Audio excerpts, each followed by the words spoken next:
안녕하세요. 33살을 앞두고 있는 32살의 평범한 여자입니다. 현재 저는 구청에서 근무를 하고 있어요. 평생 직장이긴 하나 싫어하는 놈도 평생 같이 봐야 하는 그 직업이죠. 저 말이 거짓말 같으신가요? 거짓말이었으면 좋으련만 제 말은 100% 사실이라고 장담할 수 있습니다. 지역을 말씀드리면 제 직장 동료들이 금세 알아차릴 것 같아 지역까지는 거론하지 않았어요. 이 점 양해 부탁드립니다. 다시 이야기로 돌아가서 저를 괴롭히는 평생 볼 수밖에 없는 그 불편한 직장 동료가 대체 누구이냐 말씀을 드려야겠죠? 그 사람은 바로 파혼을 한 제 전 남자친구입니다. 저희 두 사람은 직장 동료로 만나 연인이 된 케이스였어요. 같은 기수에 들어왔고 성격이며 취향까지 무난하게 잘 맞는 터라 좋은 연인 사이가 되었죠. 서연 씨는 결혼 안 해? 그 정도 만났으면 이제 결혼할 때 되지 않았나? 그러게 2년이면 만날 만큼 만난 거지 뭐. 석호 씨 그 정도면 무난하지. 원래 자꾸 이거저거 따지다 보면 시기 놓치는 거야. 진짜다. 내가 결혼 선배로서 얘기해 주는 거야. 저희는 2년여 기간 동안 직장 동료들이 인정할 만큼 참 안정적으로 사귄 커플이었습니다. 둘 다 30대 초반이었고 20대는 아니었으니 아무래도 주변에서 결혼 안 하냐라는 말이 슬슬 나오기 시작했죠. 저희 두 사람 역시 이제는 결혼해도 괜찮지 않나 생각을 하고 있기도 했고요. 특별히 사랑이 넘치진 않았지만 그렇다고 해서 매일 서로 죽이고 못 사는 싸움을 하는 커플은 아니었기에 저희는 결혼을 약속하게 되었습니다.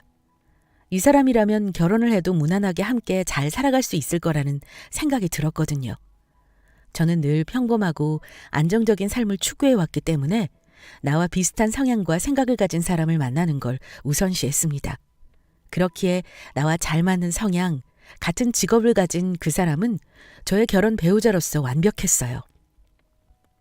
하지만 결혼은 집안 대 집안끼리 하는 거라고 무난한 그 남자와 달리 그 사람의 엄마는 제겐 너무 벅찬 사람이었죠. 괜히 가게 바쁘신 시간에 가는 거 아니야? 아니야, 바쁘기는. 지금 가게 한가할 시간이야. 남자친구의 어머니, 저의 예비 시모였던 그분은 한정식집을 운영하셨어요.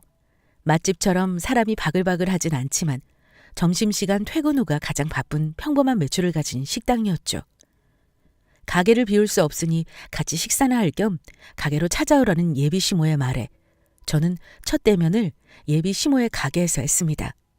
차라리 가게 쉬시는 날이나 아니면 가게 브레이크 타임 때 찾아뵙겠다고 했는데도 가게를 그렇게나 보여주고 싶으셨던 건지 굳이 영업시간에 찾아오라고 했죠. 남자친구는 불편하게 생각하지 말라고 했지만 그건 자기 엄마 가게니까 그런 거고요. 저는 처음 보는 자리였잖아요. 영업시간에 가서 괜히 일하시는데 방해되는 건 아닐까 별의별 생각이 다 들어 약속 그날까지도 마음이 심란했습니다. 괜히 죄송스러운 마음에 선물까지 바리바리 챙겨서 들고 갔네요.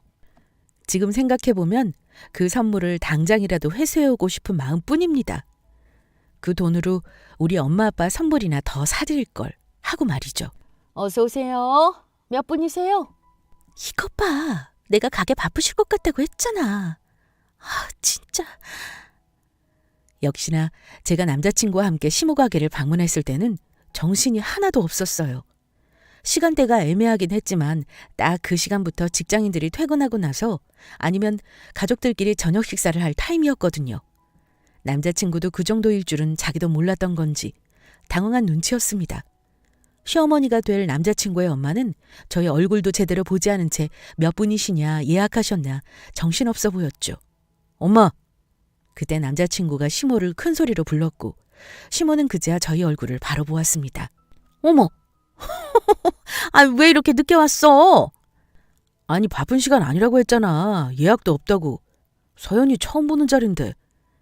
안녕하세요, 어머니. 아이고, 미안. 내가 예약 있는 걸 깜빡했지 뭐야. 아, 이거 미안해서 어떡해, 서연 씨. 미안하기는요. 지금 생각해보면 예비 시모는 다 계획하에 저희를 부른 거였을 겁니다. 일부러 말이에요. 아무리 바빠도 아무리 정신이 없다고 해도 예약이 있는지 없는지도 모를까요? 심지어 그냥 자리도 아니고 아들 자식이 결혼할 사람 데리고 와서 인사하는 자리인데 말입니다. 저희 부모님은 남자친구가 오기로 한 약속 몇 주 전부터 어디서 어떻게 식사를 할까, 무슨 이야기를 해야 하나 온 마음을 다 쏟으셨어요.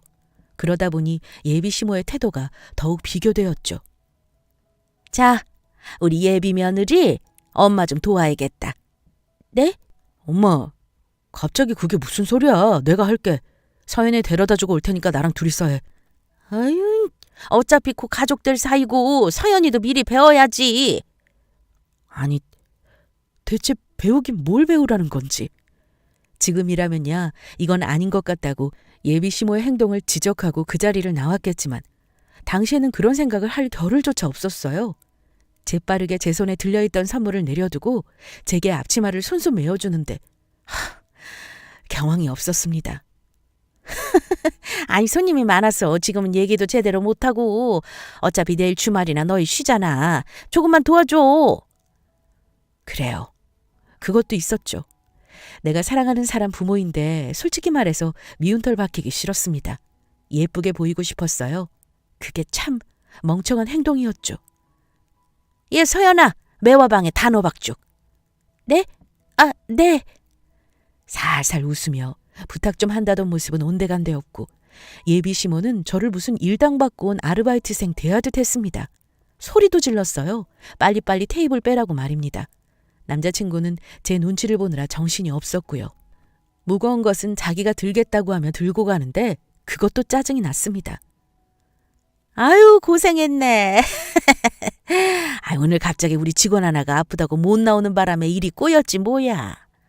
엄마, 그러면 미리 말을 해주던가. 우리가 무슨 팽팽 놀다가 온 사람들도 아니고 서연이 오늘 엄마 본다고 일 끝내자마자 선물까지 챙겨 들고 왔어. 아, 이게 뭐야 진짜. 얘는? 야, 너 벌써부터 그렇게 하면 나중에는 아주 네 엄마 잡아먹겠다. 아니, 그게 아니라 당연히 민망하지. 아이고, 네가 여자들 관계를 잘 몰라서 그래. 정작 서연이는 가만히 있는데 왜 네가 난리야? 예, 서연아, 주방 이모들이 며느리 하나 잘 들였다고 다들 난리야. 공무원 며느리가 싹싹하고 일도 잘하니 얼마나 좋냐고. 아, 네. 참네. 분명히 칭찬이라고 하는 말인데 저는 왜 그렇게 서러웠는지 몰라요. 처지 바꿔서 당신 아들내미가 우리 친정집 가서 이렇게 일했다고 생각해봐요. 라는 말이 목구멍까지 차올랐지만 꾸역꾸역 참았습니다. 첫 만남인데 싸우고 싶지는 않았거든요. 예비 시모에게 찾아간 지 장장 4시간이 지나고 나서야 겨우겨우 첫인사를 제대로 할 수 있었습니다. 어떻게 무슨 얘기를 나누었는지 기억도 잘 나지 않을 만큼 정작 중요한 인사는 대충대충 넘어갔어요. 오늘 처음 뵙는 자리여서 내가 그냥 나온 거야. 알지? 아, 그럼 미안해. 고마워, 서연아. 저를 데려다주는 남자친구에게 쐐기를 박았어요. 처음 만나 뵙는 자리니까 그냥 넘어가는 거다. 만약 이런 일이 또 있다면 나는 네가 있든 말든 쓴소리하고 나올 거라고 말입니다. 그리고 혹시나 해서 미리 말해두는데 나는 너랑 결혼하고 나서도 어머니 식당 일 도울 생각 없어. 어머니 말씀대로 장사가 그렇게 잘 되시는 거면 사람 하나 더 구하시라고 해. 나도 너랑 똑같이 일하는 사람이야. 나도 힘들어. 오늘 이 얘기하고 다시는 안 꺼낼 건데 정확히 얘기할 건 하고 넘어가는 거야. 단단히 쐐기를 박아두었습니다. 저 당시에는 남자친구도 알겠다고 했어요. 네 마음 100번 1000번 이해한다고 말입니다. 자기였어도 기분 나빴을 거라고 말이죠. 그렇게 정신없이 양가의 인사를 하고 난 후 대망의 상견례를 앞두고 있었어요. 어디서 먹어야 하나, 음식은 어떻게 나오나, 양식이 좋을까 한식이 좋을까, 구도는 어떻게 앉아야 서로 어색함이 덜할까부터 세세하게 신경을 쓰자니 정말 끝도 없었죠. 남자친구나 저나 머리를 싸매며 식당을 찾고 있었습니다. 안 그래도 신경이 예민하던 찰나에 예비 시모가 제게 전화를 해왔어요. 점심시간을 앞두고 말입니다. 눈치를 채고 그 전화를 받지 말 것을 제가 거기까지는 생각을 못했던 거죠. 서연아, 너 조금 있으면 점심시간이지? 네, 어머니. 안 그래도 나가려고요. 어머, 그럼 잘 됐다. 너 잠깐 우리 가게 좀 들를래? 가게요? 예비 시모가 운영하는 가게가 우리 구청과 멀지 않은 거리였어요. 그것도 시내 중심가에 있어서 구청에서 걸어서 15분 정도 거리였죠. 아유, 왜 지난번에 펑크 냈다던 직원 있지. 그 사람이 또 펑크를 냈지 뭐야. 아유, 내가 얼마나 당황스러운지. 모르는 사람 쓰는 것보다야 서연이 네가 오는 게 낫잖니. 주방 이모들이랑 얼굴도 익혔고. 지금 출발하면 딱 시간 맞을 것 같은데. 정말 어이가 없어서 예비 시모 말은 한마디로 그거였어요. 직원이 없으니 네가 와서 일 좀 해라. 어차피 며느리 될 것 아니냐. 며느리가 시댁 일은 당연히 도와야지 말입니다. 제가 말씀드렸었죠. 지난번에야 처음이니 참았던 거라고 말이에요. 어머니, 저도 일하는 사람이에요. 아유, 알지. 내가 우리 며느리 그냥 일 시킨대. 와서 일하고 일당으로 너도 점심 맛있게 먹고 가면 되지. 아차차, 석화한테는 말하지 마. 아유, 그 자식 제 마누라 편을 벌써부터 들잖니. 그것 보세요. 자기 아들한테는 연락도 하지 않았던 겁니다. 막말로 저는 당시에 그 집 며느리가 된 것도 아니었고 그냥 결혼하려고 하는 예비 며느리인 거잖아요. 자기 자식은 귀하고 남의 집 자식은 상관없다는 예비 시모의 태도에 저도 화가 날 만큼 나 있는 상태였죠. 직원이 못 온다고 했으면 일당으로라도 사람을 부르셨어야죠. 점심시간이 온종일도 아니고 저도 겨우 40분 정도예요. 어머니 일 도와드리겠다고 제 일에 지장까지 주고 싶지 않아요. 어머, 얘 소연아, 너 그렇게 말하는 거 아니지? 내가 너한테 뭐 못할 소리 한 거야? 예비 시모는 말이 안 통했어요. 그냥 계속 처음부터 끝까지 자기 얘기만 했습니다. 어차피 시집 올 거, 시댁 일 도우는데 뭐 그렇게 따지고 드냐였죠. 때마침 남자친구가 제게 다가오더라고요. 점심 먹으러 가자고 말입니다. 잘 됐다 싶어 그대로 남자친구에게 전화를 넘겨버렸어요. 왜? 누구 전화인데? 너희 어머니, 너한테 말하지 말고 나한테 식당으로 와서 일하고 가라고 하시길래. 남자친구는 제 말을 듣고 깊게 한숨을 내쉬었습니다. 제 전화를 받아들고는 한참 동안 밖에 나가서 통화하더라고요. 10분쯤 지났을까요? 다른 직원들 눈치도 있고 해서 왜 안 들어오나 밖으로 나갔더니 단단히 화가 나 있더군요. 그러니까 엄마! 처지 바꿔서 생각해보라니까. 서연이 부모님이 장사하시는데 나한테 갑자기 전화해서 점심시간이고 뭐고 너는 우리 집 사위 될 거 아니냐. 와서 일해라. 내 딸내미는 힘들어서 안 되니까 너만 와라. 이렇게 하면 좋겠어? 아니 대체 왜 그래? 왜 또 아빠 얘기야? 누가 엄마 나 고생하면서 키운 거 모른대? 그건 그거고. 아 됐어. 어쨌든 나 결혼 파토나는 걸 보고 싶지 않으면 진짜 그만해. 그렇게 남자친구가 난리를 치고 나서야 예비 시모는 제게 어떠한 연락도 하지 않으셨어요. 그날도 제게 사과를 한 건 예비 시모가 아닌 제 남자친구였습니다. 자기가 정말 미안하다면서 2번 다시 이런 일 없을 거라며 제게 죄인이 된 것 마냥 연신 사과를 했어요. 예비 시모는 최악이었지만 그래도 남자친구가 제 옆에서 든든히 막아주는 모습에 결혼에 대해 흔들림은 없었습니다. 적어도 상견례를 하기 전까지는 말이죠. 크나큰 사건이 2번이나 지나고 상견례 날이 코앞으로 다가왔어요. 그때가 한창 결혼 시즌인 것인지 마음에 들어서 연락하는 식당마다 저희가 가려는 시간에는 예약이 꽉 차 있는 거예요. 어떻게 해야 하나 막막하던 그때 예비 시모가 연락해 온 거죠. 물론 제가 아닌 제 남자친구에게 말입니다. 상견례 우리 가게에서 하면 어떠냐고 하시는데? 상견례를? 나는 좀 그런데. 가게에서 하면 어머니도 가게에 신경 쓰시느라 불편하실 것 같기도 하고. 아무래도 그렇지. 내가 일단은 그럼 엄마한테 우리가 다른 곳 더 알아본다고 할게. 예비 시모는 저희가 상견례 식당을 고르는데 고초를 겪는 걸 알아서인지 당신이 운영하는 한전식집에서 상견례를 하는 게 어떻겠냐고 남자친구에게 제안한 것이었죠. 제안은 감사하다만 솔직히 저는 좀 불편했어요. 식사 자리도 어수선할 것 같고 해서 다른 곳을 조금 더 찾아보자고 남자친구에게 제안했습니다. 그렇게 잘 거절을 한 줄 알았는데 예비 시모는 제게 연락을 해왔어요. 장문의 메시지로 말입니다. 서연아, 네가 나한테 어떻게 마음이 상했는지는 모르겠다만 나는 너희를 생각해서 우리 가게로 오라고 제안을 한 거였어. 사돈될 분들께 제대로 된 음식도 대접해드리고 싶었고 가게도 보여드리면서 따님 고생 안 시킬 정도의 능력이 된다고 보여드리고 싶었다. 나는 좀 서운하네. 서연이가 며느리가 된다는 생각에 나 혼자 들떠서 가족으로 대한 건가 싶고 어쨌든 다시 한번 생각해보고 석호 통해서든 나한테든 연락 좀 줘라. 아니, 저렇게 얘기하는데 어떻게 거절하겠냐고요. 예비시모는 구구절절 제가 나쁜 사람인 것처럼 당신은 온전히 선량하고 좋은 뜻으로 제게 제안을 한 건데 네가 거절을 하다니라는 의도를 내비치는 내용을 담아 연락을 해왔습니다. 어떡해요. 결국 예비시모의 한정씨 집에서 상견례를 하게 되었습니다. 그게 제 일생일대의 실수이면서 가장 잘한 일이라고 할 수 있겠네요. 예비시모가 어떤 사람인지 정확히 알 기회였고 동시에 남자친구와의 이별이 된 계기였으니 말입니다. 아유, 이게 뭐라고 이렇게 떨려? 아이고 이 사람아, 누가 보면 당신이 결혼하는 줄 알겠네. 당연하지. 하나밖에 없는 딸내미 시집 보내는 건데 첫인상이 가장 중요한 거야. 사돈도 사돈인데 우리 딸 고생 안 시키려면 첫인사를 잘해야지.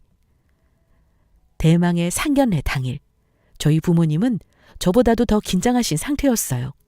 외동딸인 저는 부모님에게 있어 가장 큰 보물이고 부서질까 깨질까 애지중지 키운 보석이었죠. 그런 딸이 결혼한다며 상견례를 잡았는데 얼마나 떨리셨겠어요? 교직에 몸담고 계셨던 저희 어머니 아버지는 상견례 전날 밤에 무슨 이야기를 해야 하나 대본 같은 걸 만드시기까지 했습니다.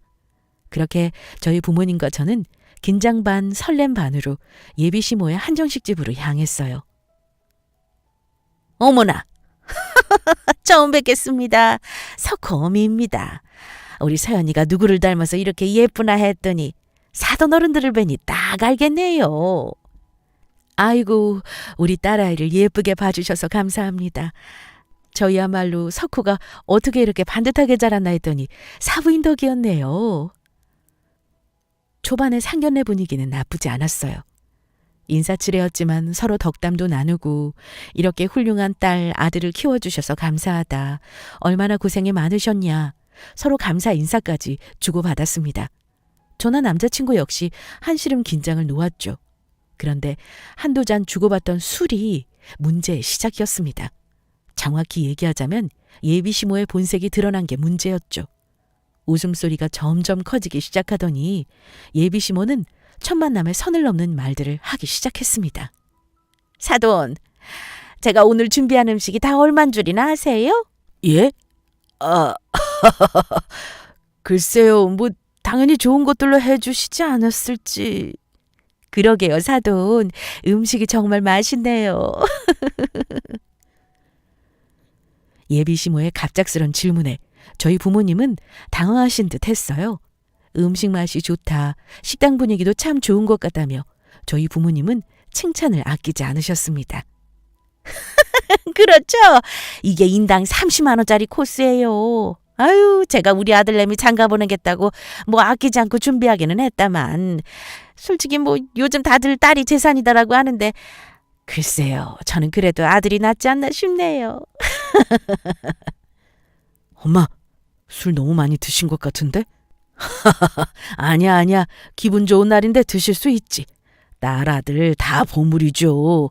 저도 딸 하나 있던 저희 집에 이렇게 아들 생겨서 참 좋습니다. 무례한 예비시모의 발언에도 저희 아버지는 웃어 넘기셨어요. 당황해하는 남자친구를 진정시키시면서 말입니다. 솔직히 기분 나쁘죠. 저는 당황스럽기도 했지만 기분이 나빴습니다. 예비시모는 상견례에 내놓은 음식이 인당 30만 원짜리 날을 시작으로 계속 거드름을 피우기 시작했거든요. 거들먹거린다는 표현이 딱 맞겠네요. 내가 혼자 아들아이를 키우면서 참 악착같이 일했다. 그 결과가 얼마나 좋아요. 저요. 저 혼자 우리 석구 키우면서 얼마나 고생을 했는지 모릅니다. 참, 애 딸린 과부라고 무시하고. 그런데 이거 보세요. 우리 아들 공무원에. 저요? 월세 100짜리 한정식집 떡하니 운영하고 있어요. 월 100? 이거 별거 아니에요. 월세 내고 우리 직원들 월급 주고도 저 웬만한 직장인보다 잘 먹고 잘 삽니다. 예. 아이고, 우리 석호 어머니한테 잘해야겠네. 예, 네. 엄마, 내가 잘할게요. 이제 그만해. 같은 말을 몇 번째 하는 거야. 왜? 사돈? 불편하세요? 아니요, 그럴 리가요. 괜찮습니다.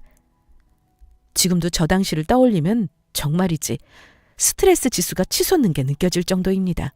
남자친구는 자기 엄마를 자제시키느라 진땀을 뻘뻘 흘리고 저는 저희 엄마 아빠가 불편해하시는 게 느껴져 덩달아 진땀을 뻘뻘 흘려댔죠. 그 자리에서 자유롭고 편한 건 예비 시모뿐이었습니다. 제가 남자친구한테도 그러고 예비 시모한테도 그렇고 우리 집의 경제적 상황에 대한 얘기는 많이 안 했었거든요. 저희 부모님이 교직에 계시다 퇴임하셨다는 것, 그리고 제가 그냥 공무원이고 안정적인 직장이 있다는 것만, 그리고 우리 집은 그냥저냥 평범하게 사는 거로만 얘기를 한 상태였어요. 그런데 그게 그렇게나 예비 시모한테는 걱정거리였나 봅니다. 계속해서 저희 부모님 걱정을 하기 시작했죠. 아니, 그나저나 사돈은 이런 가게도 없으시고 노후 준비는 하셨어요? 요즘 애들 자기들 살기 바쁘다고 부모는 나몰라라 한다잖아요. 그러면서 집은 자기 쪽에서 전세로 하겠다고 했습니다. 물론 감사하죠. 전세든 매매든 선뜻 집을 해주시겠다는데 얼마나 감사해요. 그런데 사람이 좀 겸손할 줄 알아야 하는데 예비 시모였던 그분은 겸손이라고는 모르는 사람이었습니다. 내가 쓴 만큼 당신들은 고개를 조아리거나 그에 응당한 보답을 해야 한다며 이야기를 끊임없이 이어나갔어요. 집은 저희 쪽에서 전세로 할 거고요. 아유, 제가 사돈댁 형편을 모르는 것도 아니고. 그리고 서연이 생각하셔서 혼수는 좀 빵빵하게 갖춰서 하셔야 하지 않나 싶네요. 자식 가지고 장사하는 건 아니지만 제가 우리 석호 키우면서 참 애를 많이 썼잖아요. 전세여도 집도 저희가 하는 거고. 그러면서 예비 시모가 저희 부모님께 뭐라고 한 줄 아세요? 평생 교직에만 계셔서 고상하게 지내신 것 같은데 자기가 한 수 알려드리겠다고 했습니다. 사람 상대하는 일을 잘 안 해보셔서 모르시나 본데 사람이 귀티나게 입고 다녀야 돈이 꼬이는 거라고 말이죠. 에이, 모르겠다. 제가 나이도 저랑 같은 연배들이시고 하니 친구로서 딱 한마디만 더 할게요. 옷을 좀 잘 입고 다녀야지. 우리 나이 때 명품 하나 안 걸치고 다니면 사람들이 무시한다니까. 저기서는 저도 헛웃음이 나왔네요. 예비시모 기준에서는 명품이 옷 밖으로 브랜드가 덕지덕지 붙어 있어야 명품이라고 생각했나 봅니다. 저희 부모님 옷 전부가 고가의 브랜드란 명품은 아니어도 어느 정도 가격대가 있는 옷을 입고 나가셨어요. 평소에는 두 분 다 워낙 검소하신 편이라 옷에는 고가의 돈을 안 쓰셨죠. 그런 시모의 말에 아빠도 어이가 없으셨나 봐요. 부처님 불상에 있는 미소처럼 계속해서 은은하게 미소를 지으셨습니다. 저 사돈, 아니 석호 어머니, 저희 걱정은 안 해주셔도 됩니다. 그런데 아버지도 듣다 화가 나셨나 봐요. 꾹 다물고 있던 입을 드디어 여셨죠. 저희 엄마 역시 연신물만 들이켜셨고요. 아이고, 어떻게 그래요. 우리 사돈 될 분들인데, 그리고 사돈 어른들이 잘 사셔야 우리 석호가 부담이 적죠. 그럼 그렇지. 저희 부모님 걱정이라고 한 것도 다 자기 아들 고생할까 봐 한 아들 걱정이었어요. 그쯤 되니 저는 우물쭈물 어찌할 바를 모르는 남자친구 꼴도 너무 화가 나기 시작했습니다. 눈짓으로 네가 어떻게 좀 해봐라라고 신호를 줘도 몰라요. 그저 나도 어떻게 해야 할지 모르겠어라는 태도를 보였죠. 글쎄요. 석호가 고생할 일은 없을 것 같은데 저기 사연역에 있는 상가 있죠? 그 3번 출구 앞에 커피숍이랑 빨래방 있는. 아, 알죠. 거기 거기 건물주만 놓아놨죠. 아유, 우리 사돈도 그런 건물 하나 딱 있으면 좋았을 텐데 저처럼 가게를 크게 하시는 것도 아니고 연금으로 어떻게 사신대요. 그러게요. 그게 저희 거예요.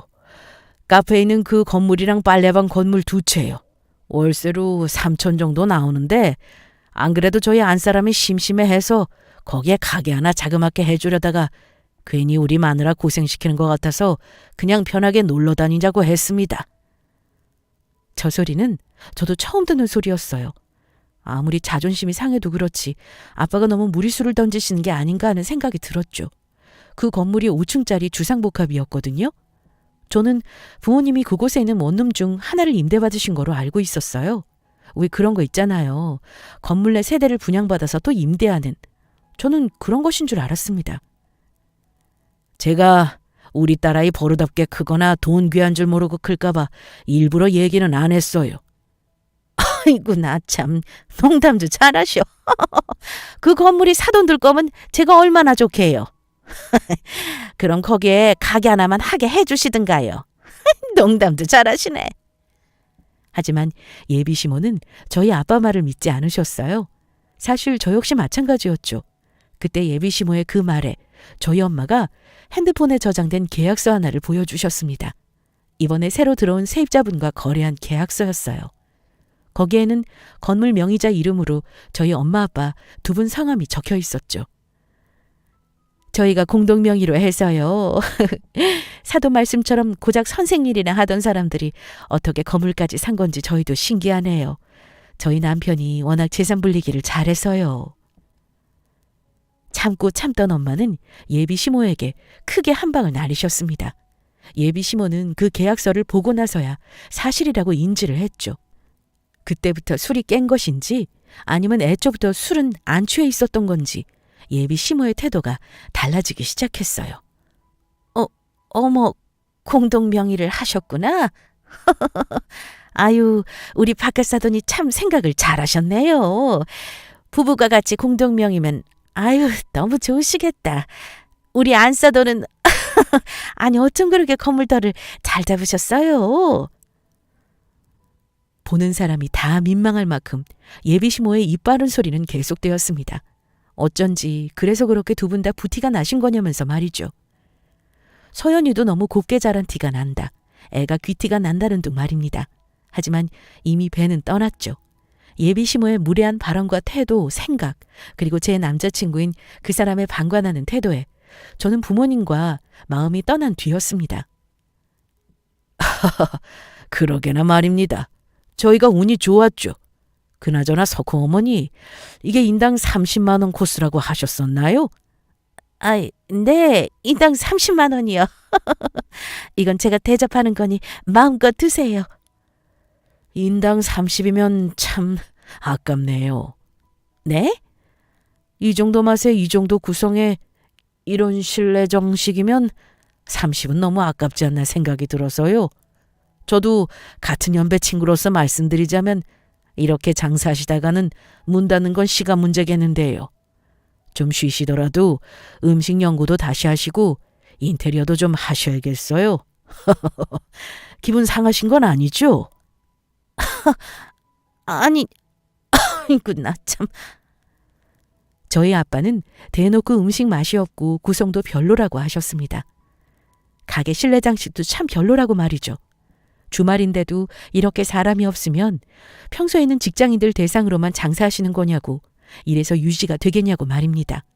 예비 시모는 저희 아빠의 말에 그저 하, 차, 하 거리며 어이없어 할 뿐이었어요. 자기가 남 지적할 때는 그렇게 고상한 척 유한 척 하더니 막상 자기가 그걸 그대로 돌려봤자 열불이 뻗쳤나 봅니다. 기분이 상하셨어도 어쩔 수 없네요. 솔직히 말씀을 드려야 앞으로도 아드님이랑 둘이서 돈 걱정 안 하고 사실 거 아니에요? 저는 우리 서연이 결혼 못 시키겠습니다. 서연아, 너는 어떻니? 아무래도 네 생각이 제일 중요하니까. 아버님, 아니 장인어른. 저희 부모님은 대놓고 결혼을 없던 거로 하고 싶다고 말씀하셨어요. 그러면서 제 생각은 어떠냐고 제게 물으셨죠. 짧은 시간 동안 참 많은 생각이 들더군요. 남자친구와 함께했던 시간, 그리고 그 사람이 저에게 준 좋은 추억들 말입니다. 그런데 결혼은 현실이라는 생각도 번뜩 함께 들었어요. 내가 과연 저런 시어머니와 저런 남편과 평생을 함께 가족이라는 이름으로 살 수 있을지 말입니다. 저도 결혼 없던 거로 할게요. 미안해, 석호 씨. 나는 당신이랑 당신 어머니 감당 못할 것 같아. 나 말고 조금 더 어머님이 말씀하시는데 순종적이고 바보같이 다 알겠다고 하는 여자 찾아. 있을지는 모르겠지만. 서연아, 너까지 왜 그래? 어? 아니, 얘, 너 지금 뭐 하는 거야? 뭐? 순종적이고. 내가 너한테 뭐 얼마나 그랬다고 너 지금 나한테 이렇게 하는 거니? 그건 어머님이, 아니 아주머니가 잘 아시겠죠. 그리고 제가 충고 하나 드리는데 아주머니 자식 귀한 만큼 남의 자식도 귀해요. 사람 없으면 직원 뽑으세요. 저는 저 말을 끝으로 저희 부모님과 함께 그 자리를 벗어났습니다. 계산은 저희 아빠가 다 하셨어요. 괜히 저런 집안은 이런 거로 물고 늘어질 거라면서 말입니다. 깔끔하게 계산까지 마치고 집으로 돌아오는데 당연히 제 핸드폰은 불이 났어요. 남자친구한테서 오는 전화와 메시지로 말입니다. 잠깐 얘기 좀 하자. 갑자기 이러는 게 어디 있어. 엄마랑은 내가 다시 얘기할게. 등등 구구절절한 메시지를 보내왔죠. 그래요. 막말로 남자친구가 뭐 얼마나 잘못을 했겠어요? 자기도 어른들 대화에 선뜻 끼기도 어려웠을 것이고 난감했겠죠. 어쩌면 예비 시모의 생각에 일부 동감하는 부분도 있었을 테고요. 하지만 저는 그런 예비 시모와 남자친구를 안고 평생 살아갈 자신이 없었습니다. 평생 한 번이 중요한 일인데 흔들리는 마음 때문에 제 인생을 망치고 싶지는 않았어요. 직장에는 내가 얘기할 테니 너는 신경 쓰지 말아라. 힘들겠지만 아무 일 없던 것처럼 지낼 수 있도록 노력해보자는 메시지를 남기고 저는 남자친구의 연락처와 예비 시모의 연락처를 차단했습니다. 24번 안 계시는가요? 24번. 하지만 제가 말씀드렸죠. 공무원 직업이 평생 직장인 만큼 내가 싫어하는, 내가 불편한 동료도 평생 봐야 하는 직업이라고 말입니다. 남자친구와 파혼을 하고도 저와 그 사람은 계속 얼굴을 마주쳐야 했어요. 힘들었지만 그래도 어쩌겠습니까? 일은 일인걸요. 그렇게 파혼을 하고 나서도 질긴 인연은 쉽사리 끝나지 않았습니다. 너 정말 이럴 거니? 우리 석호가 너 때문에 얼마나 힘들어하는 줄 알아? 바로 저희 예비 시모 때문에요. 정작 당사자인 당신 아들은 가만히 있는데 예비 시모는 날마다 구청에 찾아와 저를 괴롭혔습니다. 있는 대로 번호표를 다 뽑아서는 계속 저한테 와서 얘기했어요. 아주머니, 다른 분들은 볼 일 있으셔서 여기 오신 거예요. 이런 식으로 하시면 저희도 어쩔 수 없습니다. 민원 있으신 거 아니면 그만 돌아가 주세요. 이러시면 석호 씨도 불편해요. 아주머니? 너 자꾸 이럴 거야, 정말? 저는 예비 시모였던 그 사람이 제게 얘기를 꺼내고 다시 한번 결혼을 생각해보라는 말에 계속 거절했어요. 그런데도 말은 통하지 않았고 예비 시모는 순찰을 해주시는 분들 손에 이끌려 끌려 나갔습니다. 구민들을 위한 공간이다 보니 그 사람의 출입을 막을 수는 없었지만 제지를 할 수는 있어서 공익 요원들이 참 고생을 했네요. 그런 그 사람의 모습을 보면서 더더욱 전 남자친구와 결혼하지 않기를 잘했구나 확신이 들었습니다. 정말로 자기 아들을 생각했다면 그런 행동을 할 수 있었겠어요? 그런 행동이 자기 아들에게 어떤 영향을 미칠지 조금이라도 생각했다면 절대 그러지 않았을 거예요. 제 전 남자친구는 자기 엄마의 그러한 행동으로 직장 내에서 미운털이 박힌 데다 눈칫밥까지 먹기 시작했거든요. 그런 모습을 보는데 인간적으로 안쓰러웠습니다. 아유, 석호 씨, 어머님이 너무하신다. 자네가 좀 어머니한테 미리 말씀을 드렸으면 좀 좋아. 이게 뭐 하는 짓이야? 여기가 자네 개인적인 일을 끌어들이는 곳이야? 서연 씨는 무슨 죄야? 어? 죄송합니다. 정말 죄송합니다. 남자친구는 상사에게, 동료에게, 선배에게 연신 죄송하다, 미안하다, 사과를 하고 다니고 있습니다. 마주치는 사람마다 한 소리씩 한다거나 눈총을 주니 말이에요. 그 사람이 안쓰럽기는 하다만 어떠한 말도 하지 않았어요. 그냥 묵묵히 동료들에게 이렇다 저렇다 할 사정을 얘기해주며 뒤에서라도 그 사람이 덜 미움을 받을 수 있도록 제가 해명을 해주고 있습니다. 그 덕인지 초반보다는 조금씩 직장에서 다시 안정을 찾아가고 있어요.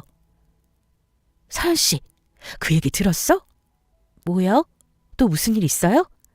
아니, 이런 말 해도 되나? 그게 석호 씨 이번에 선본다더라. 석호 씨 어머니가 이 악물고 다른 여자 찾는 모양인가 봐. 그냥 미리 말해주는 게 나을 것 같아서. 잘 됐죠. 뭐 감사해요. 얘기해 주셔서. 지난주에 직장 동료가 제게 조심스레 이야기를 전해주었어요. 전 남자친구가 선을 보기로 했다고 말입니다. 이런 말 해도 될지 모르겠다고 말하면서도 입이 근질근질해 보이던 그 동료의 모습이 웃기긴 했습니다. 저는 그 동료가 말해주기 전에 알고 있었어요. 전 남자친구가 제게 얘기를 해줬죠. 아무리 헤어진 사이라고 해도 같은 직장에서 계속 얼굴 마주칠 텐데 자기 입으로 너한테 얘기하고 싶었다고 말입니다. 저는 정말 축하한다고 했어요. 진심으로요. 그 사람이 좀 좋은 사람 만나서 잘 살았으면 좋겠습니다. 물론 그 사람이 잘 살기 위해서는 그 사람 어머니의 변화가 필요할 것 같지만 말이에요. 서연 씨, 오늘도 운동 가는 거야? 네, 운동하러 가야죠. 아유, 우리랑은 언제 노냐? 다음 주에요. 다음 주에는 맥주 한잔 해요. 저는 현재 출근, 퇴근, 그리고 취미로 암벽 등반을 하며 새롭게 시작하고 있습니다. 다시 돌아온 제 솔로의 삶을 즐기면서 말이에요. 직장 동료들은 제가 걱정이 되나 봐요. 그럴만도 하죠. 헤어진 전 연인은 아무렇지 않게 성까지 보는데 저는 갑자기 운동한다고 퇴근하면 불이 나게 암벽 등반을 하러 달려가니 말입니다. 그런데 저는 정말 운동이 즐거워서 가는 거거든요. 사람들이 보기엔 아닌가 봐요. 그냥 제가 걱정이 되나 봅니다. 그건 저희 부모님도 마찬가지셨어요. 부모님은 제가 너무 아무렇지 않게 지내니 더 걱정하시는 것 같았습니다. 혹시 우리 애가 억지로 괜찮은 척하는 거 아닌가, 속은 곪아가는 거 아닌가 하고 말입니다. 물론 헤어짐의 상처가 한 번에 낫진 않았죠. 하지만 연인으로서 헤어진 게 이혼보다는 낫다고 생각합니다. 그리고 우리가 만났던 그 시간만큼은 서로가 좋은 추억이었고 힘이 되었으니 그걸로 만족해요. 언제가 될지는 모르지만 저도 좋은 사람을 만나 다시 사랑하고 결혼하는 날이 올 거로 생각합니다. 그날이 언제 오든 건강한 사랑을 하기 위해 저는 지금의 저를 돌보고 사랑하는 데 힘쓰려고요.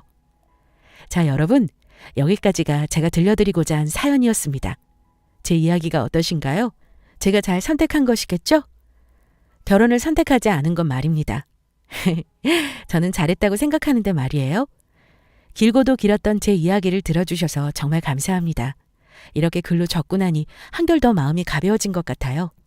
오늘 하루 저의 말동무가 되어주신 여러분들의 하루하루가 행복하길 바라며 이만 글을 줄이겠습니다. 제 이야기를 들어주셔서 감사합니다.